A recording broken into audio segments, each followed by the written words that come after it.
fundamentally disagree with your point. There isn't a single person out of 308 million Americans who has no access to information. There just isn't. There are public libraries in every community where there's free internet. And that's just a fact. Now, I know people are really busy. Leaving this now and taking you back live as the House is gavelled back in. Live coverage on C-SPAN. Of the resolution. House Calendar Number 52, House Resolution 347, resolution providing for consideration of the bill H.R. 2018 to amend the Federal Water Pollution Control Act to preserve the authority of each state to make determinations relating to the state's water quality standards and for other purposes.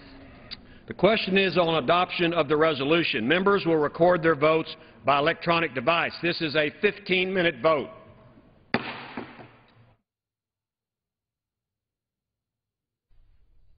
Well, the House has come back from a brief recess and picked up where they left off. They are voting on the rule for a bill that will limit the EPA's authority and increase the state's authority to oversee water quality standards. The 15-minute vote on the rule, we expect general debate ahead and a number of amendments to that bill to be considered.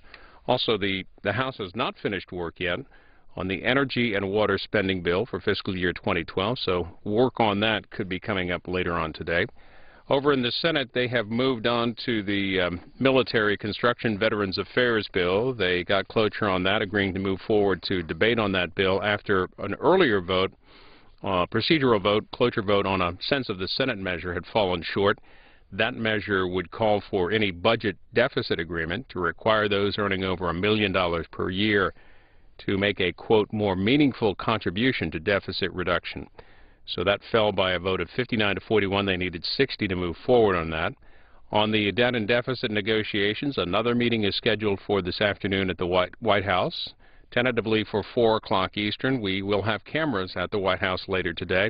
We've already covered several events today relating to that, including Congresswoman Michelle Bachmann, Louis Gohmert, and Steve King introducing a measure on that, and you can look at that online in the video library at cspan.org. But here on the House floor live, this is the rule vote for the Clean Water Bill.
On this vote, the yeas are 250, the nays are 171. The resolution is adopted. Without objection, a motion to reconsider is laid on the table. For what purpose does the gentleman from Ohio rise? Mr. Speaker, I ask for unanimous consent that all members may have 5 legislative days to revise and extend their remarks on H.R. 2018 and also include extraneous materials and letters of support into the congressional record. Without objection, so ordered. Pursuant to House Resolution 347 and Rule 18, the Chair declares the House in the Committee of the Whole House on the State of the Union for the consideration of H.R. 2018. The Chair appoints the gentleman from Texas, Mr. Poe, to preside over the Committee of the Whole.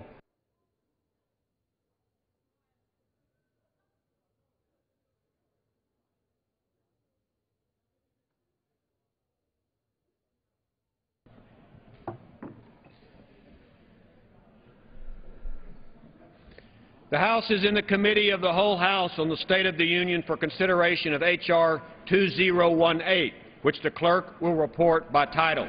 A bill to amend the Federal Water Pollution Control Act to preserve the authority of each state to make determinations relating to the state's water quality standards and for other purposes. Pursuant to the rule, the bill is considered read the first time. The gentleman from Ohio, Mr. Gibbs, and the gentleman from West Virginia, Mr. Rahal, will each control 30 minutes. House will come to order. The committee will come into order. Take your conversations off the floor. The committee will come to order.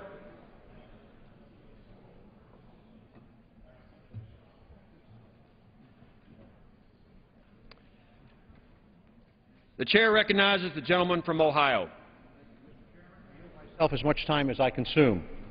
The gentleman is recognized. Mr. Chairman, I rise in strong support of H.R. 2018, the Clean Water Cooperative Federalism Act of 2011.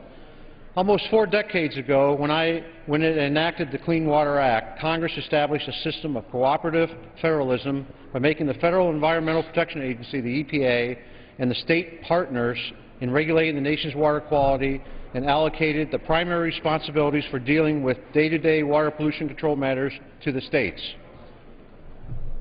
For almost 4 decades, this system of cooperative federalism between the EPA and the states has worked quite well. However, in recent years, the EPA has begun to use questionable tactics to usurp the state's role under the Clean Water Act in setting water quality standards and to invalidate legally issued permits by the states. EPA has decided to get involved in the implementation of state standards, second-guessing states with respect to how standards are to be implemented, and even second-guessing EPA's own prior determinations that the state standards meet the minimum requirements of the Clean Water Act. EPA has also inserted itself into the states and the Army Corps of Engineers' permit issuance decisions and is second-guessing state and other agencies' permitting decisions. EPA's recent actions increasingly are amounting to bullying the states and are unprecedented. H.R. 2018 was introduced to clarify and restore the long-standing balance that had existed between the states and the EPA as co-regulators under the Clean Water Act, and to preserve the authority of states to make determinations relating to their water quality standards and permitting. The bill was carefully and narrowly crafted to preserve the authority of states to make decisions about their own water quality standards and permits without undue interference on second-guessing from EPA bureaucrats in Washington with little or no knowledge of local water quality conditions. The legislation reins in EPA from unilaterally issuing a revised or new water quality standard for a pollutant whenever a state has adopted and EPA already has approved a water quality standard for that pollutant.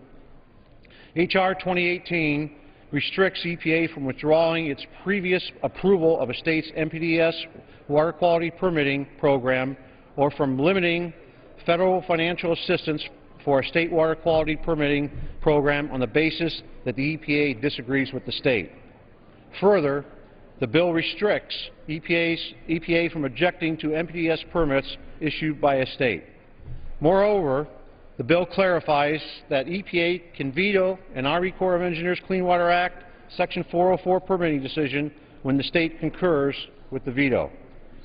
These limitations apply only in situations where EPA is attempting to contradict and unilaterally force its own one-size-fits-all federal policies on a state's water quality program.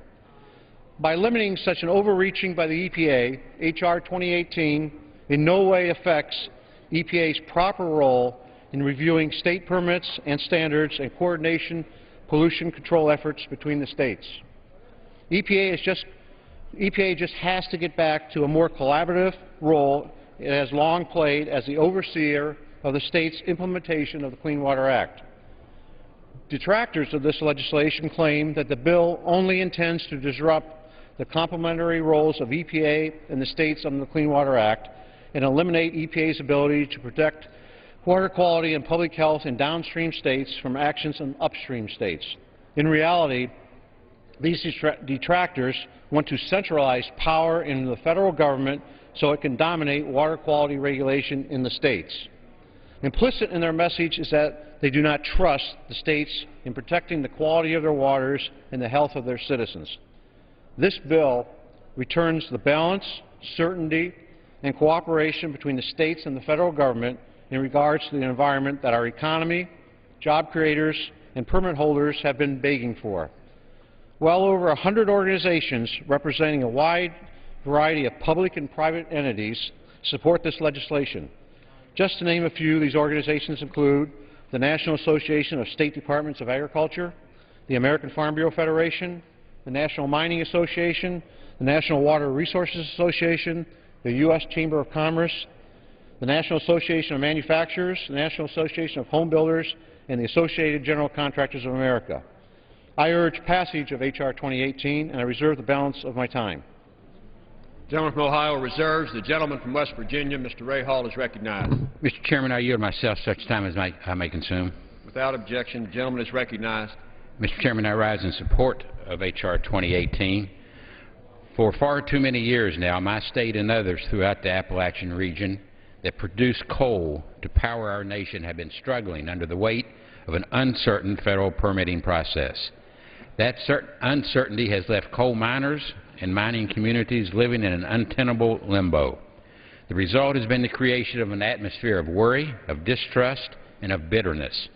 I had hoped that under this administration we would finally find our way to some clarity and common ground. Unfortunately, that has not been the case. Rather than bringing sides together and fostering balance, the EPA's actions in recent months have widened the division.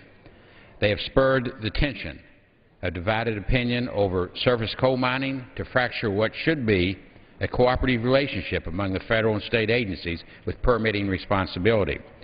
Not only is the EPA reaching into the Clean Water Act authorities under the jurisdiction of the Corps of Engineers, it is also reaching into the states and attempting to control their water protection programs. Opponents of this legislation will argue that the EPA does not have statutory authority to limit or otherwise supersede the authority of the states to issue water quality permits under the Clean Water Act, Section 401. But that lack of statutory authority has not prevented them from trying to do so.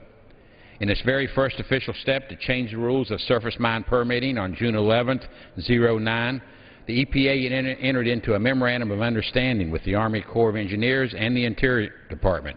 It states, and I quote, EPA will improve and strengthen oversight and review of water pollution permits for discharges from valley fills under CWA Section 402 and of state water quality certifications under CWA Section 401 by taking appropriate steps to assist states to strengthen state regulation, enforcement, and permitting of surface mine operations under these programs, end quote.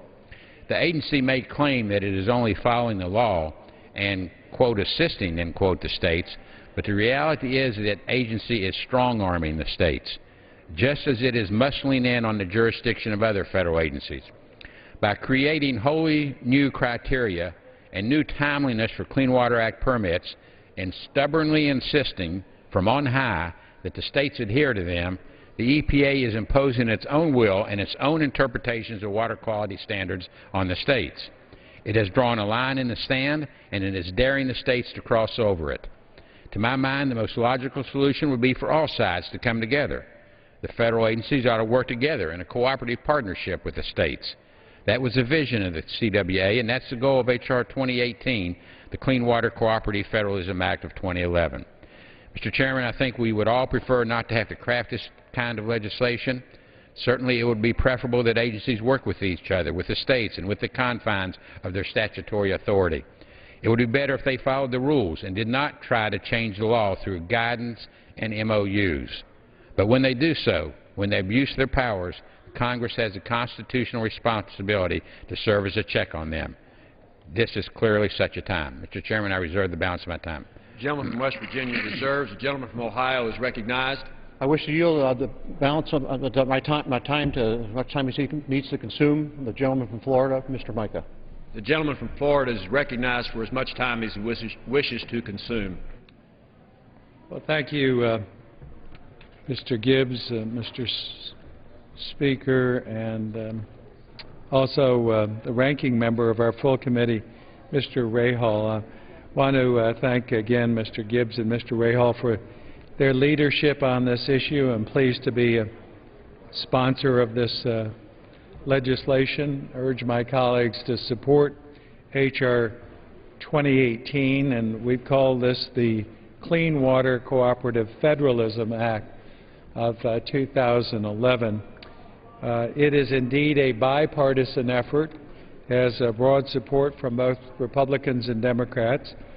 It is a measure to restore some balance between EPA, our federal regulatory body that oversees the Clean Water Act, and our states, which are responsible for implementation of some of that important work that ensures that we have clean water. Now, I know there is no one that wants to in any way degrade the quality of clean water, that wants to lower standards for emissions, that is not a good steward of our environment.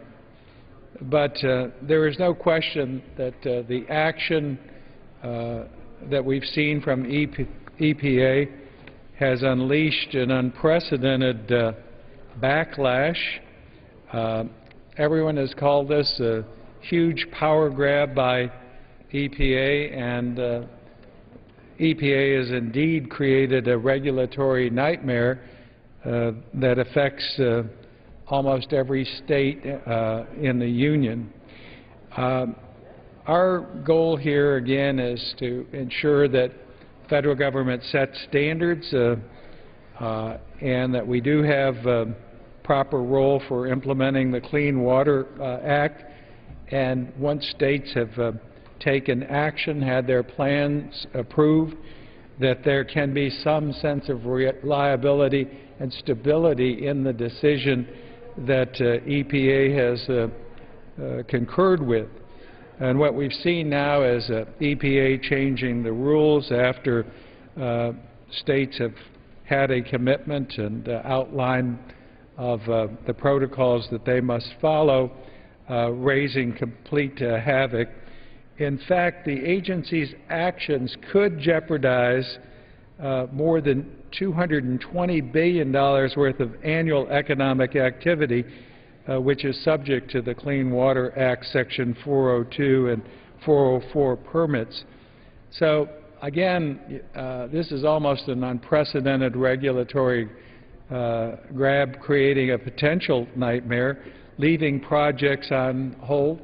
And these projects have not only an environmental impact, but they also have a job and employment and economic impact in the United States at a very difficult time for our economy. So this bill has been very narrowly drafted to preserve the authority of states to make decisions about protecting water quality in their states, and to again impose some restrictions on EPA in this overreach, and to try to prohibit some of the second guessing or delays of actually implementing a state's water quality permitting process and the standards and decisions that they have made under the Clean Water Act.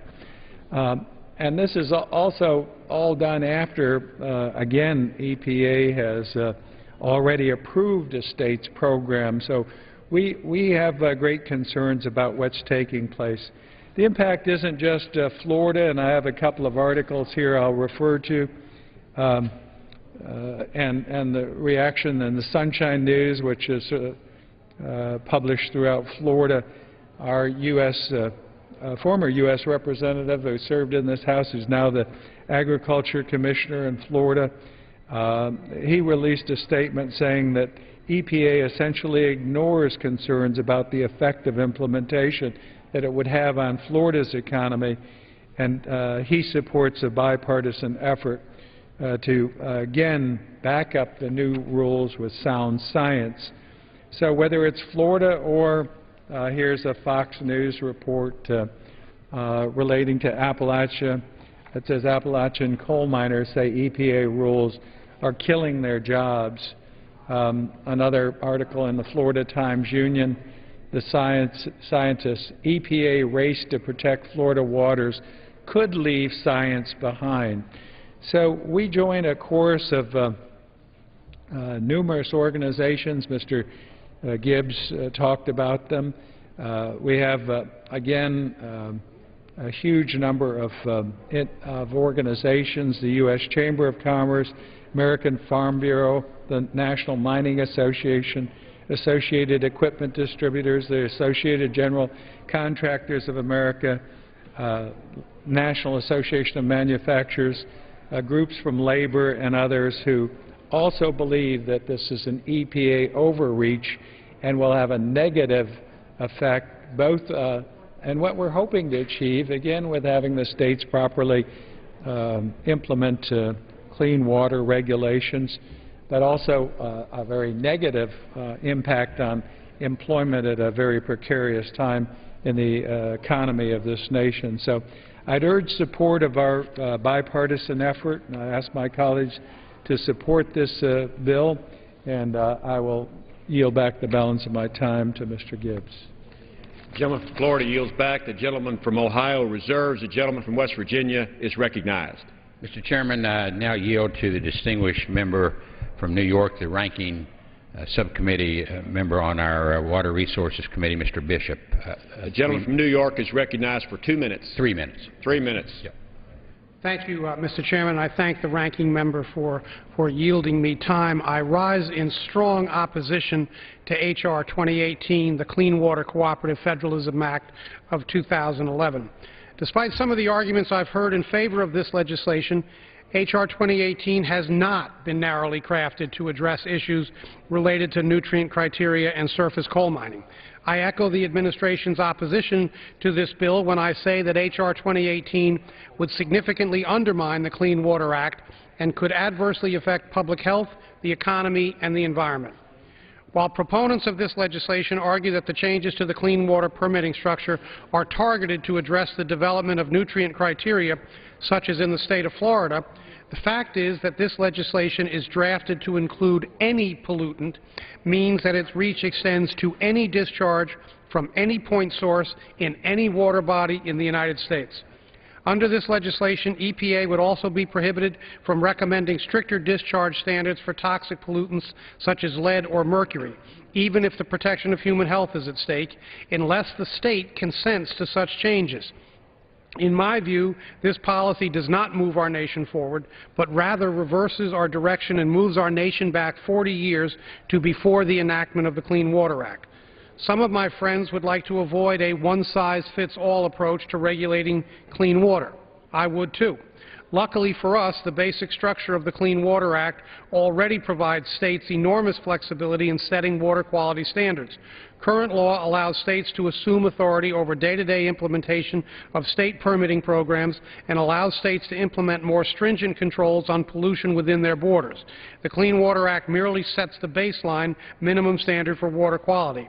Prior to the Clean Water Act establishing a baseline, 70% of the nation's waters were unsafe for fishing, swimming, or drinking. We are now at 30% of our waters in such a condition, and I very much doubt that any reasonable person would want to return to the days of 70%. Some of my friends on the other side of the aisle have argued that this legislation is necessary because state authority to implement clean water programs is much improved since 1972, and states will do the right thing in protecting water quality. I agree that individual states have increased their capacity to protect the water quality within their states. However, I think it is also fair to suggest that the Clean Water Act has been essential to this nation's efforts to double the number of waters meeting the fishable and swimmable standards since enactment of this statute in 1972. In my view, elimination of the EPA's oversight and authority for minimum standards would allow a potential race to the bottom for the establishment of pollution discharge limits within a state border. We have seen disputes between states, such as Arkansas and Oklahoma, or North Carolina and Tennessee. Among states like Alabama, Georgia, and Florida, the potential opportunities for one state to send its pollution downstream to another state are real and needs to be prevented. Mr. Chairman, the role that Congress established for the EPA in the Clean Water Act has served our nation well for almost 40 years. It has protected public health, and it has been an effective mechanism to protect the many businesses and industries that rely on clean water. Mr. Chairman, I ask unanimous consent to submit for the record the Statement of Administrative Policy on H.R. 2018 and the EPA's analysis of H.R. 2018. This will be covered under general leave. The gentleman's time has expired. The gentleman from West Virginia reserves. The gentleman from Ohio is recognized. Mr. Chairman, I wish to yield 4 minutes from the gentleman from Pennsylvania, Mr. Schuster. The gentleman is recognized for 4 minutes. I thank the gentleman for yielding, and I rise in strong support of H.R. 2018, the Clean Water Cooperative Federalism Act of 2011. As a member of the Water Subcommittee and co-sponsor of this bill, I applaud Chairman Mica, Chairman Gibbs, and Ranking Member Rahal for bringing forward this important bipartisan legislation. H.R. 2018 seeks to reverse the erosion of the state's authority and partnership with the federal government under the Clean Water Act. This well-established and effective partnership has come under increasing attack by the EPA under the Obama administration, and the EPA has progressively undermined the state's shared regulatory authority. Our bill preserves the system of cooperative federalism established under the Clean Water Act, and in which the primary responsibility for water pollution control are allocated to the states. The bill restricts EPA's ability to second-guess or delay states' permitting and water quality certification decisions under the CWA once the EPA has already approved a state's program. We must put an end to the EPA's one-size-fits-all and the economy-stifling agenda. This bill ensures a common-sense regulatory regime that protects our environment while at the same time protecting our nation's farmers, miners, and other businesses critical to our economy. I have a letter here that I believe Mr. Gibbs is going to offer to the record later that's signed by 121 organizations representing a broad cross-section of the American economy united in strong support for the Clean Water Cooperative Federalism Act. This bill addresses one of the many areas in which the EPA has overstepped their authority and taken actions that are deeply hurtful to our economy. In my state of Pennsylvania, the EPA has increased its interference with the Commonwealth to unprecedented levels, creating numerous delays and problems for the Commonwealth and our Department of Environmental Protection, with no scientific basis or environmental payoff. I've received copies of numerous letters from the Pennsylvania DEP Secretary Crancer to the EPA citing EPA's interference and unwillingness to collaborate with the state on the issues they have led for 3 decades. The first example is regarding the National Pollutant Discharge Elimination System, or the NPDES permits, which has been a problem with several states in addition to Pennsylvania. Pennsylvania DEP has primary authority over the NPDES permitting program since 1984, and the EPA has just recently started to interfere in the Pennsylvania program, specifically in mining-related permits. The EPA has specifically increased their permit review of mining-related permits under a new guidance which relies on unsettled science. This is causing long delays in the permitting process with no environmental benefit and is costing Pennsylvania jobs and economic benefits. The Pennsylvania House of Representatives recently passed a resolution stating the EPA is overstepping DEP without any federal legislative or regulatory changes to support this increased oversight.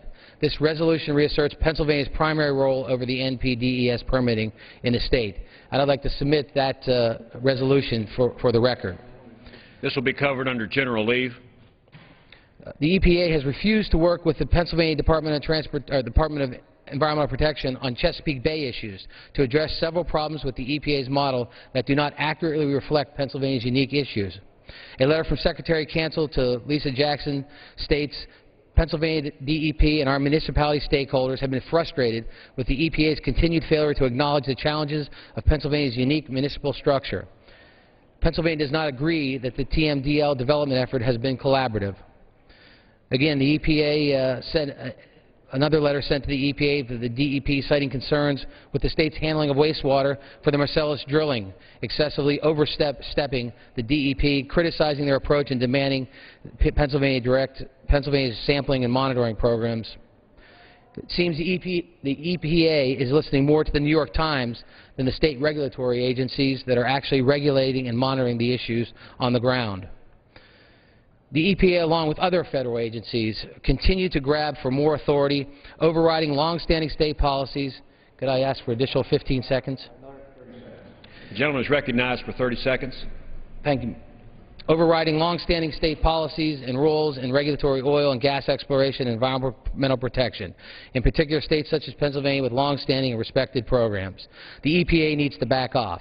Pennsylvania issues are completely different than Texas issues, and no one knows Pennsylvania or wants to protect Pennsylvania better than the state agencies working to protect it. So I strongly support H.R. 2018 and again congratulate Mr. Gibbs on a job well done on this legislation, and I yield back. The gentleman from Pennsylvania yields back. The gentleman from Ohio reserves. The gentleman from West Virginia is recognized. Mr. Chairman, I yield 1 minute to distinguished member of our Transportation and Infrastructure Committee, the gentleman from Pennsylvania, Mr. Holden. The gentleman is recognized for 1 minute. I thank my friend from West Virginia for yielding. Mr. Chairman, I rise in strong support of H.R. 2018. The Clean Water Act created a partnership between states and the federal government to keep our waterways healthy. However, the EPA has repeatedly tried to impose federal standards on individual states. In Pennsylvania, the EPA imposed an unachievable one-size-fits-all standard for water quality that ignores the economic concerns of our farmers, energy producers, small businesses, and local governments. This could cost Pennsylvania thousands of jobs and threaten our energy production. This bill restores the balance between the states and EPA as co-regulators under the Clean Water Act. States and local governments are dependent upon Congress to remove regulatory roadblocks to economic growth and job creation in local communities while protecting our vast natural resources. This legislation is essential to providing much-needed certainty to support investments that will create jobs in American mining, manufacturing, agriculture, and related industries that have borne the brunt of EPA's regulatory overreach and interference with state Clean Water Act permits. Mr. Chairman, I urge adoption of the resolution and yield back the balance of my time. The gentleman's time has expired. The gentleman from West Virginia reserves. The gentleman from Ohio is recognized. Mr. Chairman, I yield 1 minute to the gentleman from New Hampshire, Mr. Grimta. The gentleman from New Hampshire is recognized for 1 minute. Thank you, Mr. Chairman. I want to thank the subcommittee Chairman Gibbs for yielding me the time to speak on this bill. I'd also like to thank both Chairman Mica and Ranking Member Rahal for working in a bipartisan way to address this very important issue.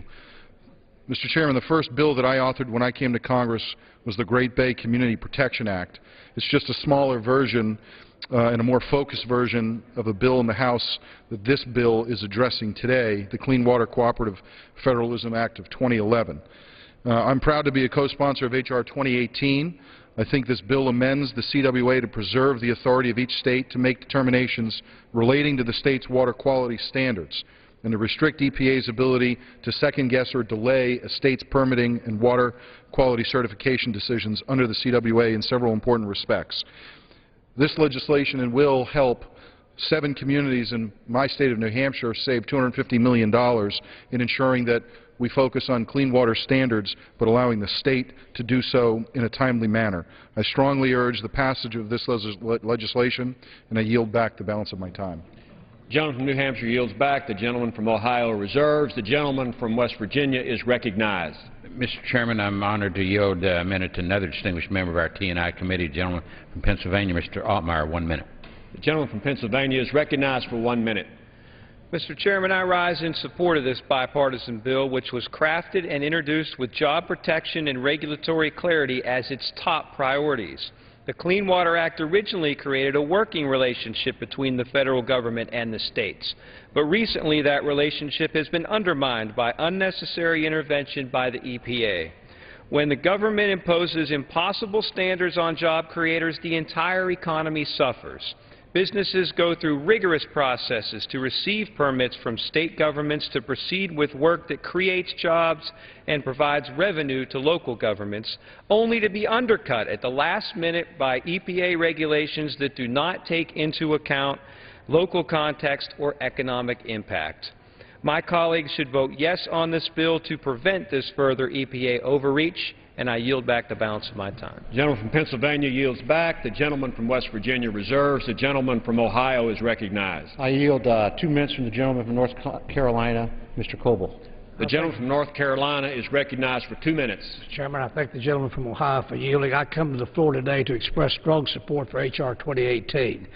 I commend Chairman Micah and Ranking Member Ray Hall for their hard work in crafting a bill that brings back a sane balance between the states and federal regulators.